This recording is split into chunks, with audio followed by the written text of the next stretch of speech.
This is not some crazy conspiracy. That's what Congresswoman Anna Paulina Luna just said on a recent Newsmax segment, and the reason she said it might get your attention. Check this out and let's talk. Quote, non-human life forms that could be interdimensional beings who are visiting us. Can you just explain more to people at home what that might mean? Yeah, so that's definitely a mouthful, but that is directly based on information that we've received from witnesses, also information that we have obtained and witnessed via our investigations. There's some stuff that I can't disclose of what I have immediately seen in some of these skiffs, but what I will tell you is this is not just some crazy conspiracy theory. Obviously, there's been massive reporting, not just in the United States, but around the world. And this is something that I think everyone kind of, has always had some curiosity about. We're just simply asking the questions now publicly. And it feels like we're building towards some sort of disclosure. So let's break that down a little bit on what she just confirmed. So Luna said Congress has received testimony and evidence involving non-human life forms and possibly interdimensional phenomena. We've heard that. And she emphasized that this is based on classified things that she has personally been a part of. She even added that certain things she's seen can't be discussed publicly, which are the things that really pique my interest, of course. But she and others obviously have to be very careful not to violate classification. We've got David Grush talking about non-human biologics. We've got Tim Burchett saying we're dealing with something not of this earth. Marco Rubio saying high clearance insiders have privately told him all the same information. Is this the same old political dance, or is the tone actually shifting? Give me your opinions below. Let me know what you think.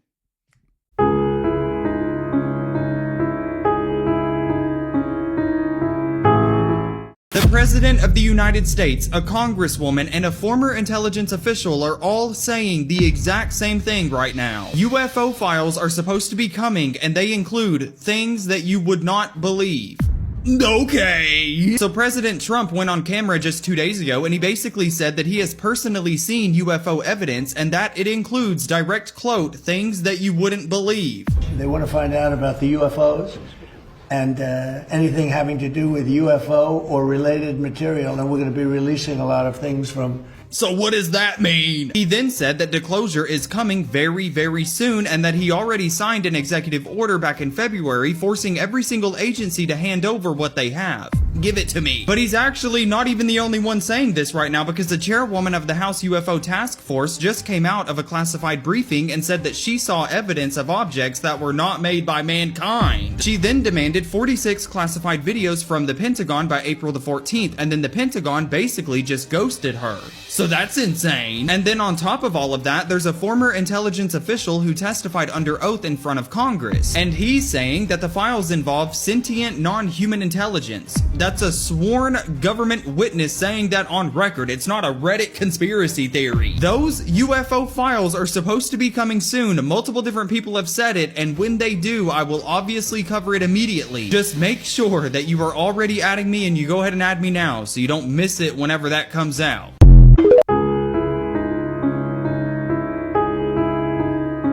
The year 2026 is a year of disclosure, and the year 2027 is one that many people are saying is the year that we will finally make contact with beings from other realities, other planets, other stars, other universes. Our guest today knows this to be true because he receives this information from a being that lives in a parallel reality. And if that sounds incredible, it's just the tip of the iceberg.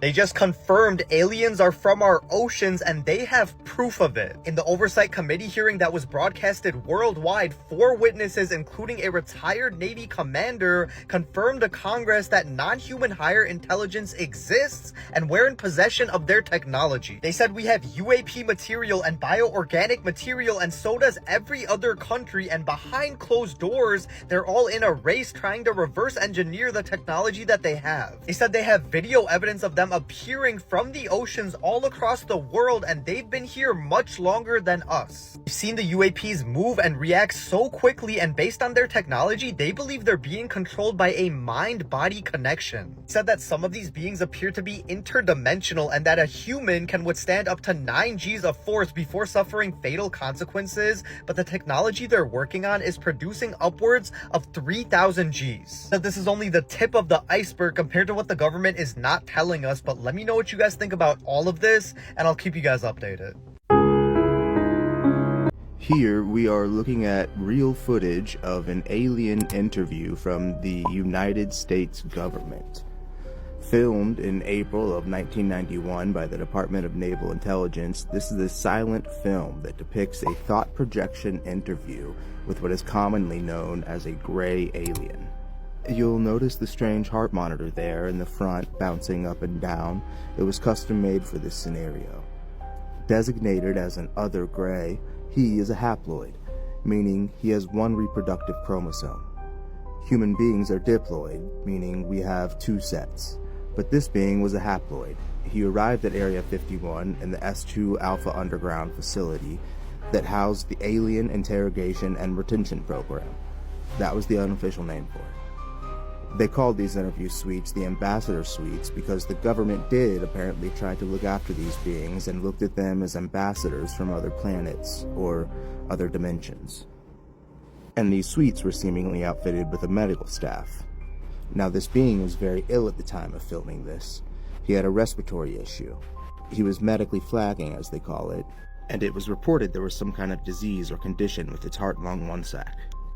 It does not have a heart as we do. It's got a heart-lung one-sac. That's how it's described, and that was the need for the custom monitor that I mentioned earlier that goes up and down, does not go across, to monitor this bizarre heart-lung one-sac organ that this alien has. And now you'll start to see him medically flagging, and the doctors come out to observe and try to help.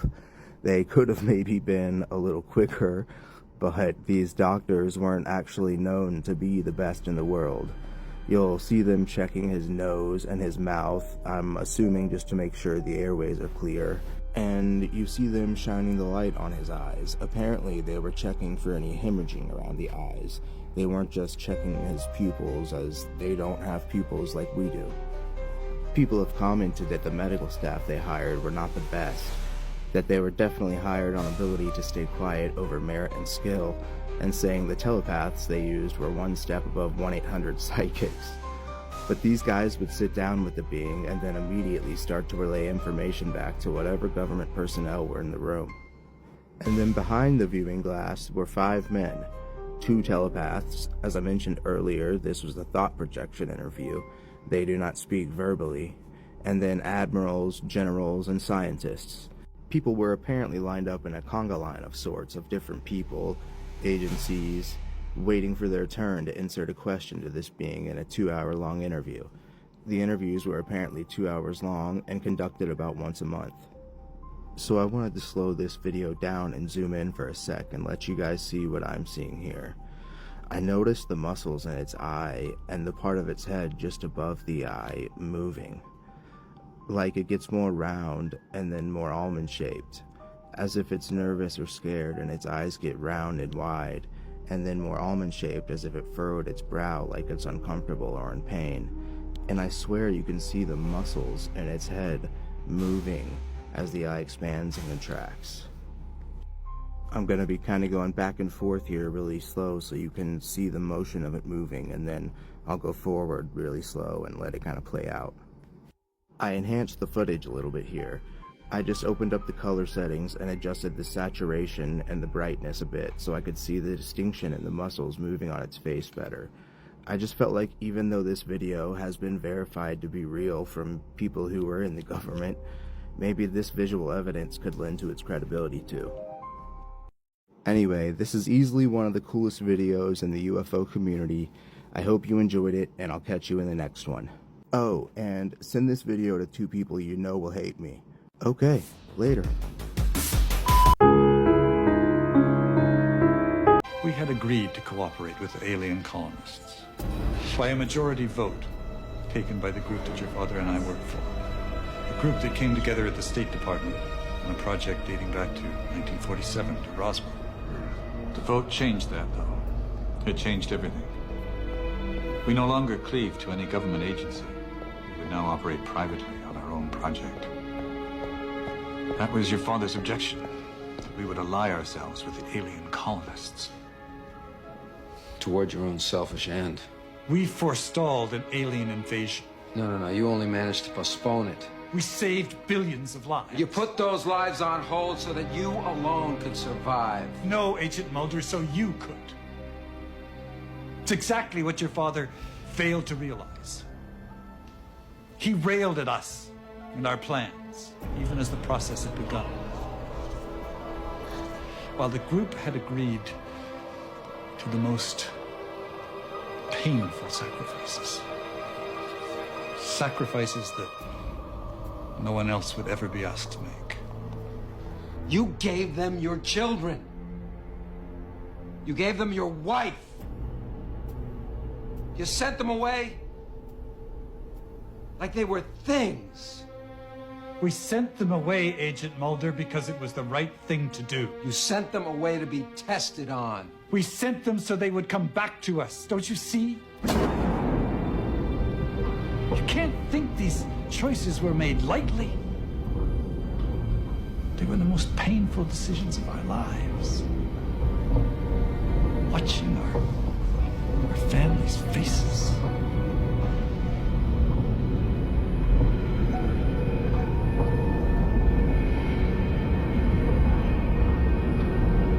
You're a liar.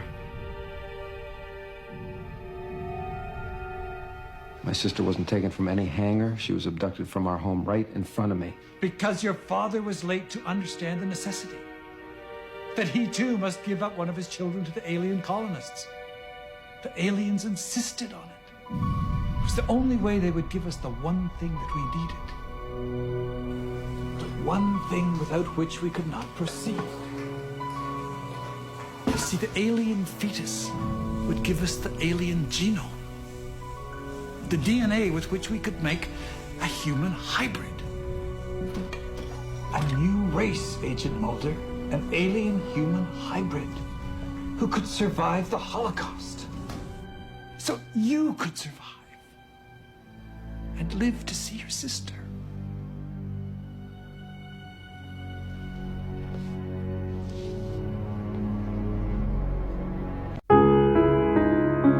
Declassified a book that says all of humanity will soon be wiped out in a global cataclysm. The book is called The Adam and Eve Story. Part 1 and 2 blew my mind and they're up on my profile. What really trips me out is that the events outlined in this book actually gives reasonable explanations to history's greatest mysteries, such as Antarctica, the lost city of Atlantis, the pyramids all around the world, Stonehenge, Easter Island, the forgotten Pacific continent of Mu, the list goes on. And virtually every religion in ancient folklore and history talks of a catastrophe that resets the entire world, like the famous Noah's Ark, the Hurricane flood of the Mayans, the Sumerians had the flood in Gilgamesh, and all written completely independent of each other and all prophesizing that it will happen again, aka Judgment Day. Same goes for the legends of the pyramids and all these ancient structures all around the world. Each of these cultures have an almost identical story of some greater being coming down and building these monuments for them, despite these ancient civilizations being tens of thousands of kilometers apart and never coming into contact with each other. Not a single one of them actually taking credit for these incredible achievements themselves. I don't know about you, but if I was some great civilization that built something as incredible as the pyramids, I would definitely want to be flexing on everyone about it. But these stories of the pyramids and worldwide floods, remnants of our advanced ancestors passed on to the Stone Age of the next civilization of humans. And again, the book that outlines these events has been dismissed by everyone as pseudoscience. But as we've